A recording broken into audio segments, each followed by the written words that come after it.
자, 안녕하십니까. AP투자연구소 이세훈 전략팀장입니다. 오늘 함께 살펴볼 종목은 삼화전기가 되겠고요. 코드번호는 009470이 되겠습니다. 현재 시각은 2021년 1월 29일 금요일 10시 22분을 지나가고 있는 시점이 되겠고, 현재 삼화전기는 1% 정도의 하락 흐름들을 보여주고 있는 상황입니다.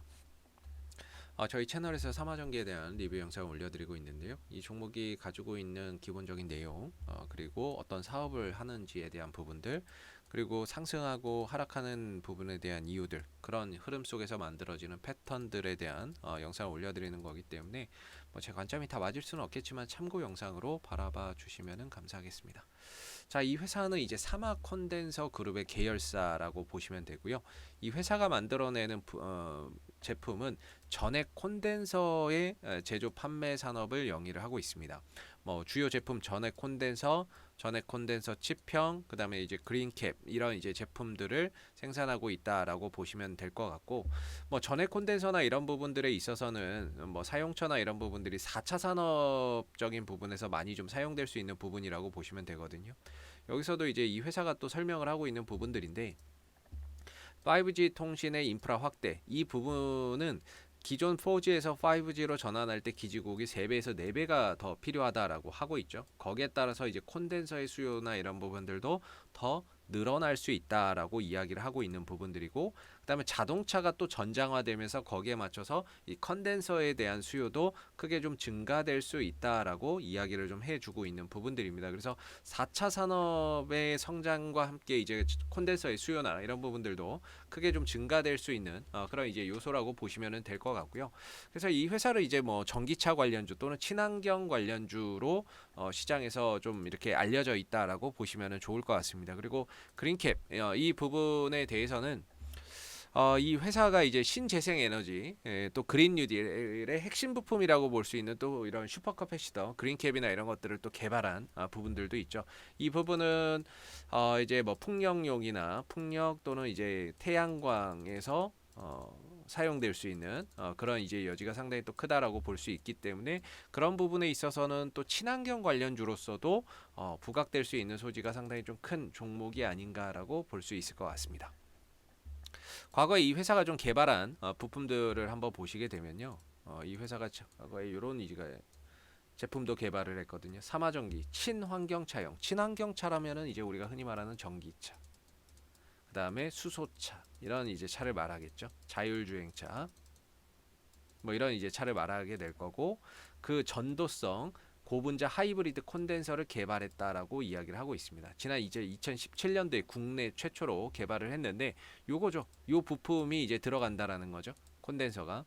그래서 이런 이제 부분들이 친환경 자동차용 전도성 고분자 하이브리드 컨덴서 시장은 원래 일본이 독점하고 있었는데, 지난번에 이제 삼화전기가 개발하면서 친환경 전장용 시장에 진입할 수 있게 됐다라고 이야기를 하고 있는 부분들입니다.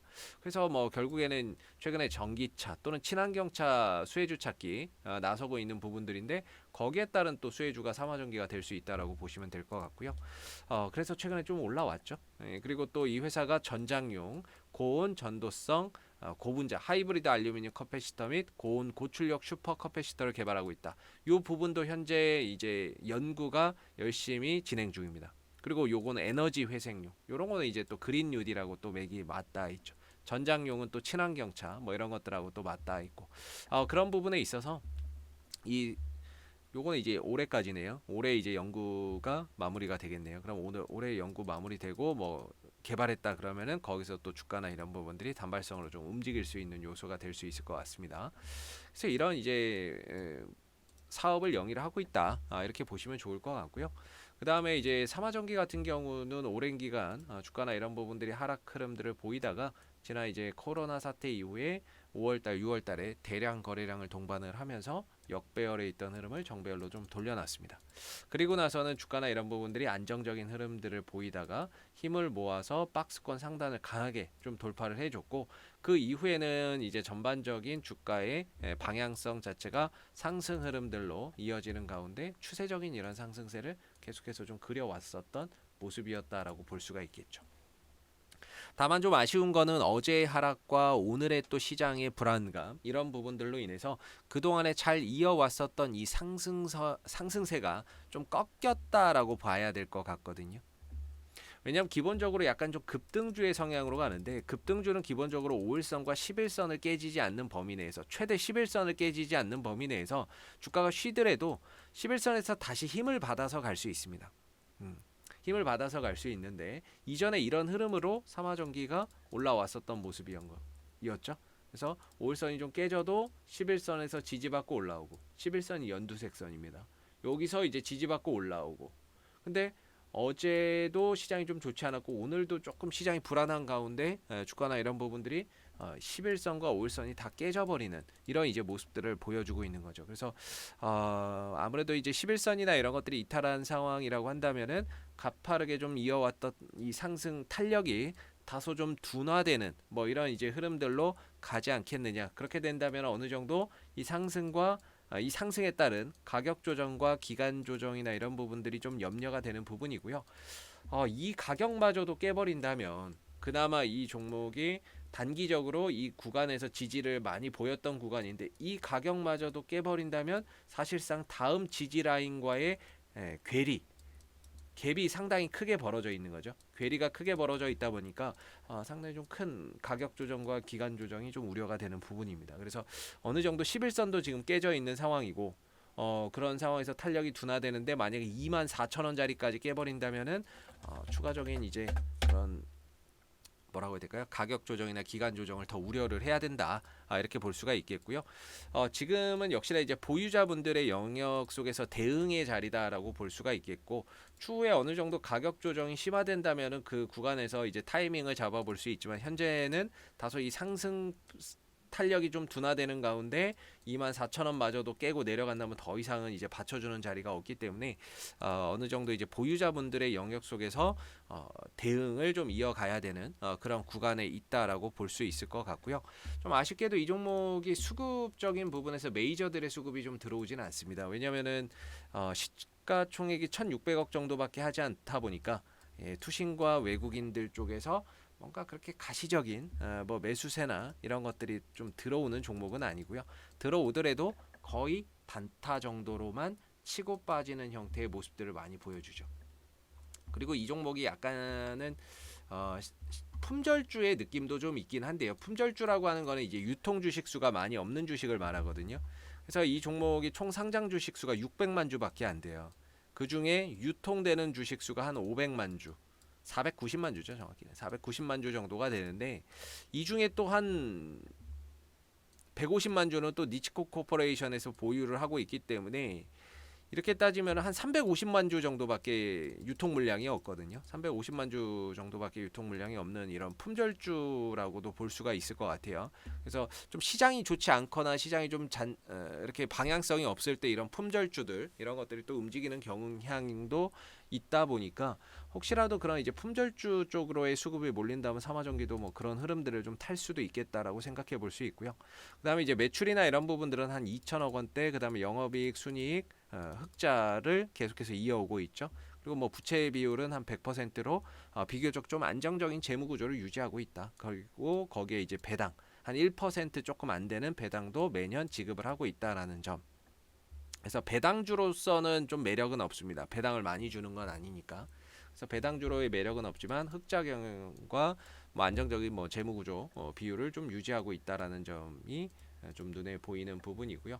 어찌됐든 여기서 좀 지켜낸다면 뭐 다음에 한 3만 원 정도까지를 뭐 높여볼 수가 있을 것 같고요. 만약 이 가격을 좀 깨고 내려간다면은 시간과 가격 조정이 좀 더 우려가 된다. 요 정도로 이야기를 좀 드려볼 수 있을 것 같습니다. 뭐 크게 뭐 이렇게 좀 떨어지더라도 거래량이 동반되지 않는 흐름이라서 기업 악재나 이런 것들이 아니라 시장의 이런 하락으로 인한 그런 이제 조정이다 정도로 보시면 될 것 같습니다. 그래서 어느 정도 또 시장이 진정된다면 주가나 이런 부분들이 다시 또 회복이나 이런 부분들을 보일 텐데, 그래도 이 가격이 깨지지 않는 선에서 나와야지. 이 가격을 깨지고 내려간다면은 사실상 시장이 올라와도 크게 의미가 없지 않을까라고 생각이 듭니다.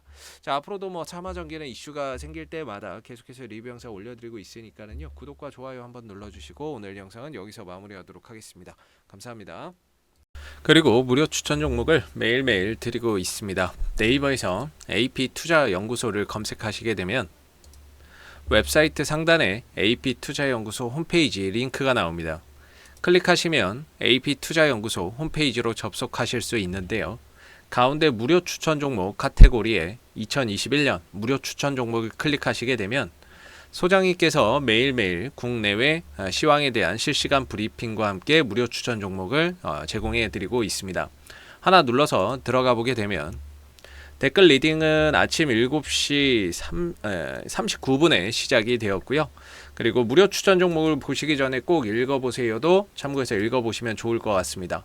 그리고 간밤에 마감됐었던 미 증시의 상승 또는 하락에 대한 이유를 댓글로서 이렇게 리딩을 해드리고 있기 때문에 국내외 시황에 대한 브리핑도 받아보실 수가 있으시고요.